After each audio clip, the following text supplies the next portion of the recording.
Hello friends, today we are discussing D block elements and D and F block elements. Alright, so the important points regarding this D block elements, we have four transition series. The basic things are we have four transition series. Alright, and these are the four series. And the first transition element is scandium. Alright, and first transition series is in fourth period. It is in fourth period. The first transition series is in fourth period. Alright, and according to the definition, these are the elements having incomplete n minus 1 d subshell, and ns it is 1 to 2, n minus 1 d sub n minus 1 d 1 to 10. All right, and this is ns uh, 1 to 2 electrons. All right, and if this definition is strictly followed, then the elements of means this configuration must be there. Incomplete n minus 1 d subshell must be there in the atomic state as well as in mm, their common oxidation state. So the problem is zinc 2 positive, cadmium 2 positive, and mercury 2 positive. They have D10 configuration. They don't have incomplete D subshell, but they are studied along with transition elements only. All right. Then comes their physical properties. Physical properties like melting point and boiling point. Melting point, boiling point, etc.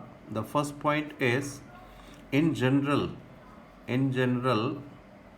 they have very high melting point and boiling point. They have very high melting point and boiling point. So the reason is these members, they contribute ns electrons towards bond formation, metallic bond formation, as well as since the energy gap between ns and n minus 1 d subshell is less, so electrons of d subshell can also be utilized in bond formation, metallic bond formation. That is why they show in general very high melting point and boiling point. In first transition series, the highest melting point is exhibited by chromium, not manganese. It should be with manganese because it has 5 unpaired electron, but highest melting point in the first series is exhibited by chromium. In the second transition series, the highest melting point is exhibited by molybdenum. Alright, these points you should remember. And in the third transition series, the highest melting point is exhibited by tungsten. Alright, in the first series, the lowest melting point is exhibited by melting point and boiling point is exhibited by zinc. In the second transition series, lowest melting point and boiling point is exhibited by cadmium. And in the third series, the lowest melting point and boiling point is exhibited by mercury. Alright. Why do they show lowest melting point and boiling point? The reason is after losing ns electrons, they acquire D10 configuration. That is why they show D10 configuration. So they donate only 2 electrons towards metallic bond formation. This is the reason that they show very low melting point and boiling point. Alright. Now say, then comes next point, their crystallization. They show HCP, CCP as well as BCC. All the three types of solid state structure is exhibited. Right. zinc, cadmium, mercury and manganese. If you can remember this point, this is also important. Zinc, alright, zinc, cadmium, mercury and manganese. Zinc, cadmium, mercury and manganese, they show some typical metallic structure. Typical metallic structure, it is mentioned in NCERT. Some typical metallic structure is exhibited by them. All right. And then comes enthalpy of atomization. Enthalpy of atomization. Enthalpy of atomization means from a metal solid. From a metal solid, we want to convert metal gaseous. Means from 1 mole of solid, we want to convert them into gaseous state. So the first point is these members, they have very high enthalpy of atomization. Reason is obvious that these members show very high melting point and boiling point. That means the interatomic force of attraction is very high. Alright, and then when we move from left to right, the enthalpy of atomization first increases, then decreases. Enthalpy of atomization first increases, then decreases. The reason we can say when we move from left to right, initially number of unpaired electrons, like if you look at scandium, it is D1s2, then titanium it is D2s2, then vanadium it is D3s2. Like gradually when we move, number of unpaired electrons in d subshell, it goes on increasing. Like here we have 3 unpaired electrons in D. Here we have 2 unpaired electrons. In scandium we have only 1 unpaired electron, like that. Alright. So in initial stages, the interatomic attraction goes on increasing with the increase in number of unpaired electrons. And then after some time, after chromium, manganese, etc., number of unpaired electron decreases. So enthalpy of atomization also decreases, start decreasing. All right. And then comes members of second and third transition series. Transition members of second and third, means second transition series and third transition series, they have in general higher enthalpy of atomization. They have higher enthalpy of atomization as compared to first transition series. So we have already seen the melting point and boiling point also increases, like out of chromium, molybdenum and tungsten, highest melting point and boiling point was exhibited by molybdenum. That means the force of attraction also increases.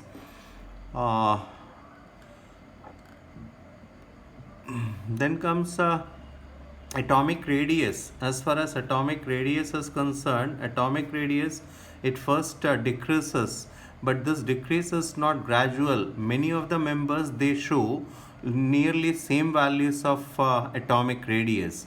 And when we reach around copper and zinc, they show comparatively higher atomic radius. So the reason is screening effect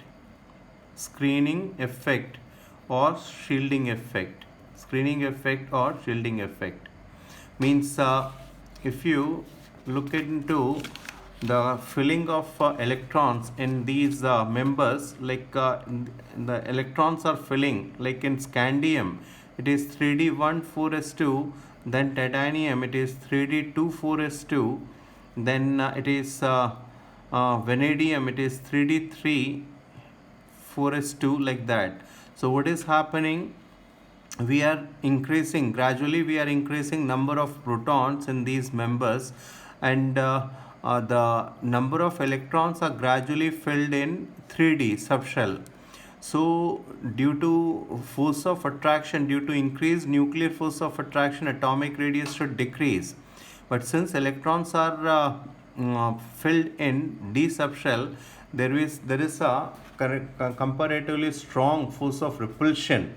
There is a strong force of repulsion, due to which nuclear protons are not able to attract these outer electrons very effectively. So this is the reason that many members, they show nearly same values of atomic radius. All right. Then comes density. Density, you must just remember that scandium is the least dense element among all the transition members. And this density, as far as density is concerned, this density, it increases while moving top to bottom, and it also increases while moving left to right. This trend is general. Everywhere you will find the same trend. Means in every group you will find the same trend. Downward it increases. So scandium is the least dense element and osmium is the most dense element. Alright. At least try to remember this. And as far as oxidation state is concerned, transition elements show variable oxidation state. Transition elements show variable oxidation state. The reason is less energy difference between N-1D subshell and NS subshell. Due to less energy difference, after utilizing NS electrons, N-1D electrons can also be utilized in bond formation. Like vanadium, the configuration is 3D3 4s2. So it forms a VO type of compound where the oxidation state is +2. It also forms V2O3 where it is +3. It also forms VO2 where it is +4 and V2O5 where it is +5. So here 4s electrons are utilized in bond formation. After that, vanadium is utilizing 3d electron, again 3d electron and 3d electron, due to which they show variable oxidation state. In first series, if you can remember, in the first transition series, the highest oxidation state is exhibited by manganese, that is of +7. Among members of first transition series, the highest oxidation state is exhibited by manganese, that is +7, and this osmium and ruthenium, they show among all transition members, osmium shows +8 oxidation state and ruthenium also show +8 oxidation state. Whereas zinc, cadmium, etc., zinc, cadmium, mercury, etc., they do not show variable oxidation state. They show only +2 oxidation state. Reason is very simple. They have D10S2 configuration. So after utilizing these two electrons, they acquire D10 configuration, which is completely filled and it is quite stable. So they cannot use more electron towards bond formation. Alright, so they show only +2 oxidation state. Alright, then comes we have see we have the trend in M2 positive oblique M. These cases are very important. Alright, the first thing is if you talk about E0 value, E0 value means how easily if a metal solid is given, how easily it is converted to M2 positive aqueous plus twice of electron. This is the measure of, this is called oxidation potential. And if you write it in opposite direction, that is M2 positive oblique M, it becomes reduction potential. So it depends on many factors, like the conversion of metal solid into metal gas first, and here the enthalpy change involved is delta H sublimation. Alright. Then conversion of metal gas into Mn positive gas or 2 positive gas, and finally this is the conversion of M2 positive aqueous to metal M2 positive gas to M2 positive aqueous. This is called delta H hydration, heat of hydration, and this is ionization energy. On the basis of these three, we can decide the nature of M2 positive oblique M. Alright. On the basis of this, we can decide M2 positive oblique M. So the first statement is E0 value increases while moving left to right. E0 value increases means this is normally negative value. So including sign, the statement is when we move from left to right, this value increases. The reason is increase in IE1 plus IE2. The reason is increase in ionization energy 1 plus ionization energy 2. That is why this thing happened. All right. Whereas it is observed that Mn, manganese, the E0 value is more negative. Why it is more negative? Because if Mn loses 2 electron, it is converted to Mn2 positive state, and it has D5 configuration, which is comparatively more stable. All right. Then we have E0 of Zn is more negative. E0 of Zn is more negative. Why Ez of Zn is more, E0 of Zn is more negative? Again, the point is, if zinc is converted to zinc 2 positive, it acquires D10 configuration. Alright, so due to stability of this, we can explain all these. Okay.